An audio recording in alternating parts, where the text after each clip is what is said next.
messenger today for what we need the most. So, for those of you tuning in, let me know how you are doing. Tell me in a few words below in the comment box or in a few emojis describing your current state of being. How are you? Tell me.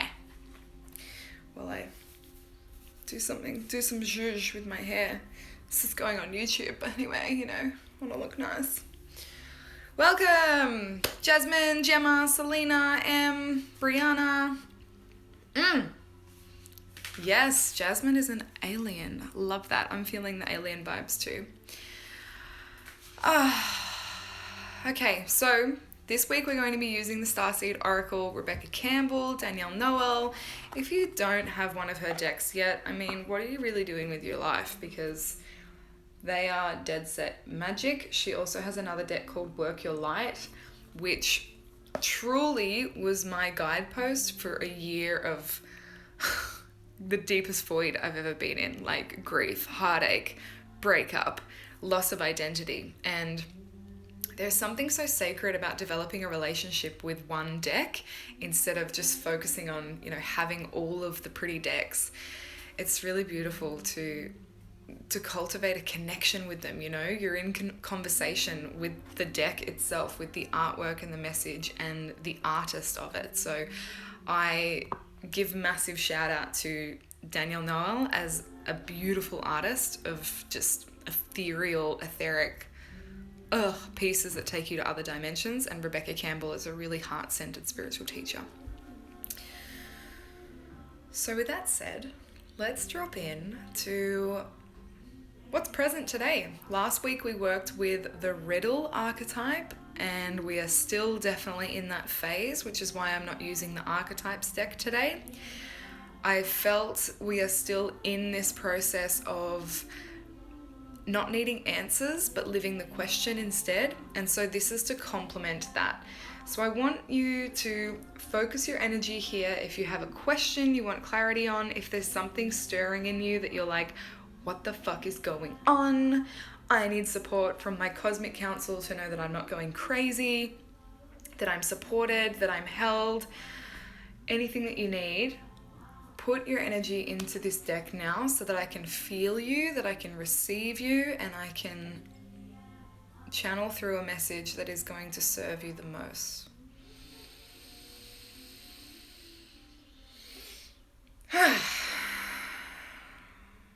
I also just started bleeding this morning, so the veil is nice and thin. Use me. Use me as your bridge from beyond the veil. There we go. I can feel a few of you now, really dropping into your hearts.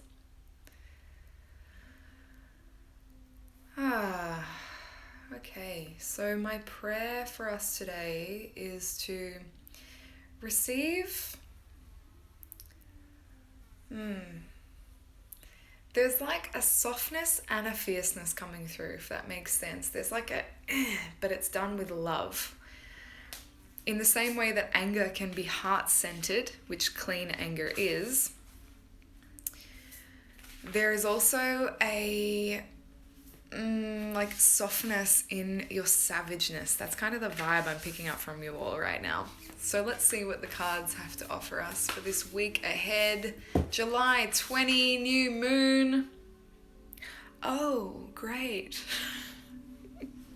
We got two flung right out. The first one, you're going to laugh because this is about the fourth time I've pulled this card. I think it's the only one that is repeated. The Void.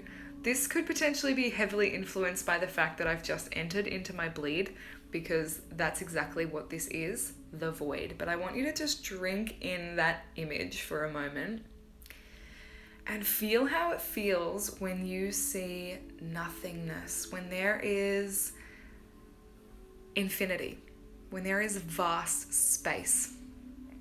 I think I said this last week, but so many of us seek space. We think that's what we want, and then we get space granted and we fill it the fuck up. We receive space to rest and we sit on our phones or we watch Netflix, right? Am I calling anybody out hard right now?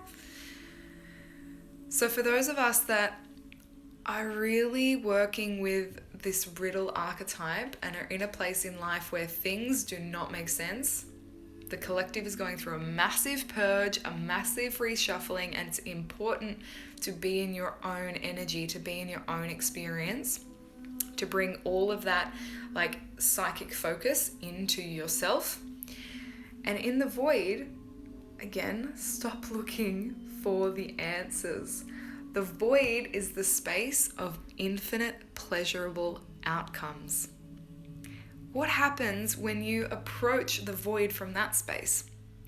Instead of the terror of the abyss, of like, oh shit, I can't see anything, I don't know anything, I'm out of control. Hello, active pain body and ego, which takes us out of our soul and into fear, into those very ancient protective mechanisms that keep us separate from source. What if you approach the void knowing that this is the primordial womb, the cosmic void, the place of all creation, and that there are infinite pleasurable outcomes? Yeah. Let's see what the other one was, because I haven't seen it yet.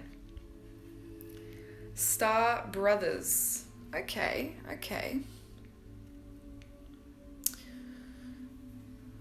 I'll try and give you a good view. Star Brothers. Horus energy.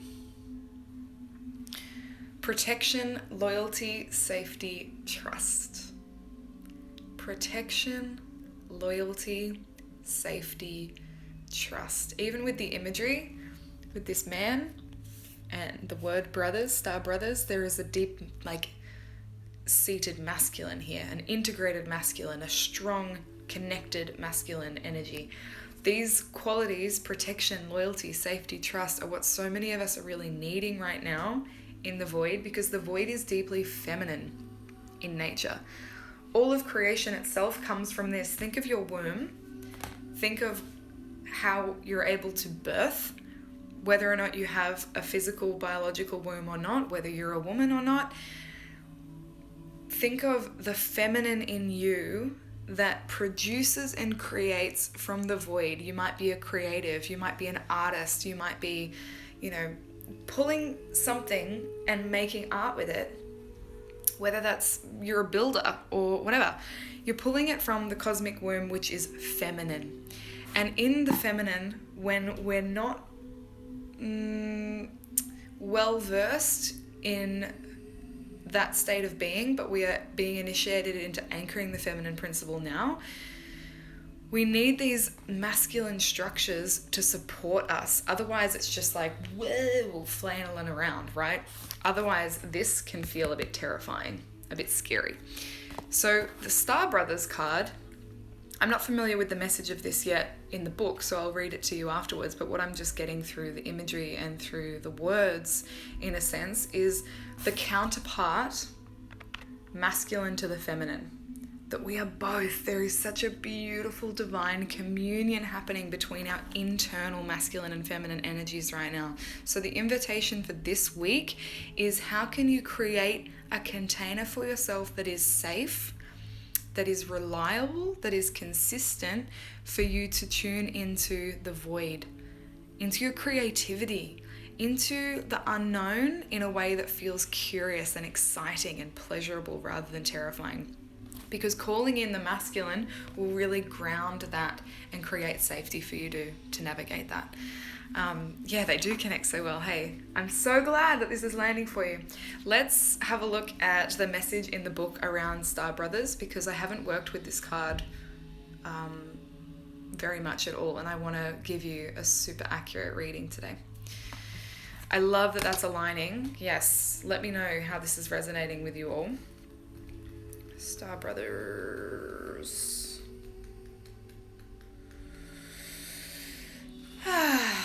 Okay, so what we have here,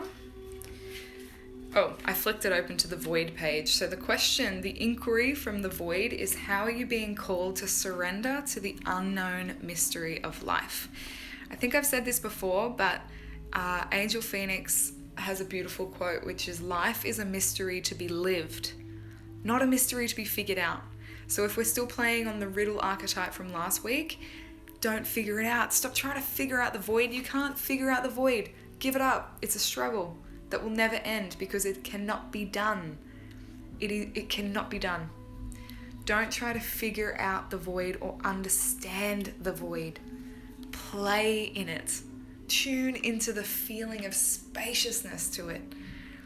Invoke the multitude of beautiful outcomes that can be manifest through the void. Emoji coming in hot. Okay, so the Star Brothers then, the inquiry for this to complement how you can step into the wild unknown with curiosity is how can you open yourself up to receiving more support? How can you open yourself up to receive more support? This doesn't need to be in the physical. This doesn't need to always translate as you speaking up and asking for your needs to be met. Perhaps that's with a partner, perhaps that's around the home or in your business. Maybe it can be really simply if something comes up for you right now where you're like, oh yeah, I need to ask for support here.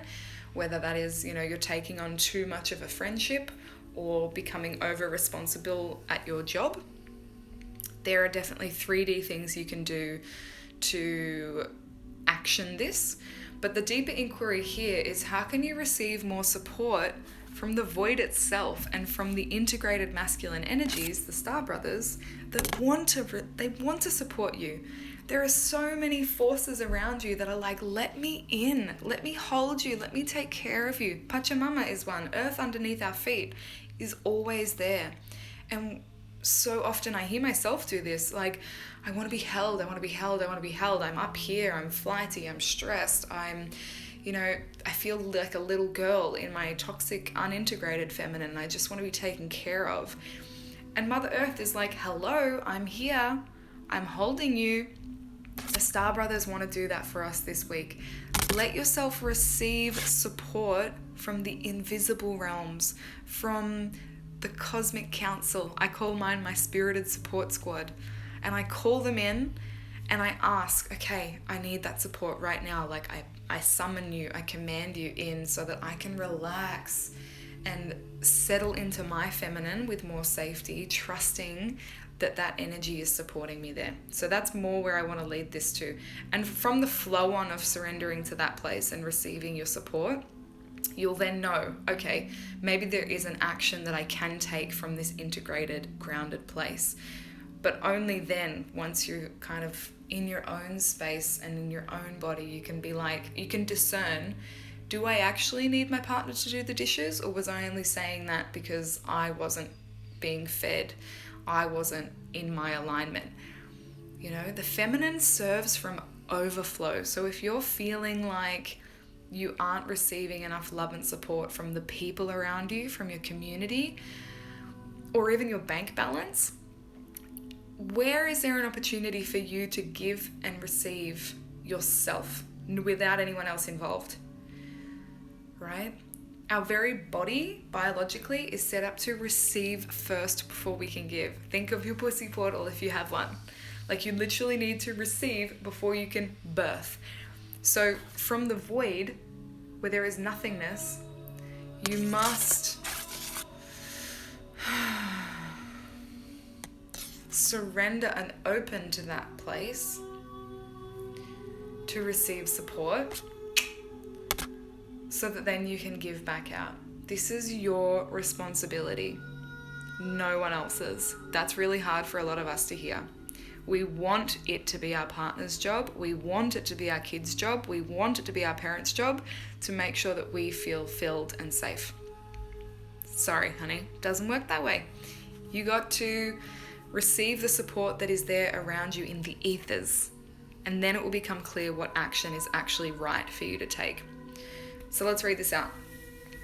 You are more protected than you can ever imagine. It's safe to open the back of your heart. You're being called to be open to receiving a new level of support now from those in your life and from the benevolent beings you're connected with. That sounds a bit familiar, doesn't it? Many of us have become mistrustful and suspicious of loyalty and have blocks when it comes to receiving support as a result of our history and our lineage. We've learned that we need to go at life alone. It's not safe to let our guard down and our heart open, that the world isn't a friendly place for us to do that. The Star Brothers, and again, I'm just going to let you tune into the image here, want you to have a new experience of life on Earth. They want you to feel deeply secure and safe, even if you're going through a difficult time. They want you to hand over your fears to them, to see them as opportunities to let in more love. They're guiding you to stay open to receive a greater level of support than you can ever imagine, both in this world and beyond. To call in your team of loyal protectors and supporters, both physically and energetically. I must say, I pulled this one off pretty well. They want you to learn to soften through life's ups and downs and to learn to open your heart, especially when it most wants to harden. Yes, I love that for you, Celeste. You're already getting guidance of all of this anyway. This is just me, like, bringing these energies through, being like, yo, listen, humans. Can you let it be easier for yourself? Can you let it be easier for yourself? You know? We are in such a critically creative time. Instead of focusing on everything that is wrong, everything that is falling, crumbling, breaking, horrible, sad, destructive, can we harness some of that energy to be made available to play in the void and see what new we can create? Because that's how the fucking world changes, right? Thank you so much for joining. Thank you so much for tuning in. I hope this message landed with you, and I would love to hear how it plays out over the week when you settle into the divine dance between your integrated masculine and feminine and receive support for you to enter the void in a way that isn't terrifying, in a way that isn't like you're leaping off the cliff with fear, but excitement because you know there's a feather bed to catch you. Thank you so much, beautiful humans. I love you. I love you. I love you. Happy new moon. And stay tuned. This is going to be a beautiful week of creativity. If you need some inspiration, I just hosted a 7-day scripting challenge on Instagram. It's totally free. You can use them as prompts to create your own Instagram vision board if you need something to anchor to in the time of the void. If you're like, I don't know what I want, then look back over my last 7 posts and use the Feed Your Fantasy Challenge as a way to harness the energies of new moon, which is all about planting seeds of intention and, you know, really put that out there of what you want. It doesn't have to be super clear. It just needs to evoke the feeling states that you want to experience. Okay. See you next Monday.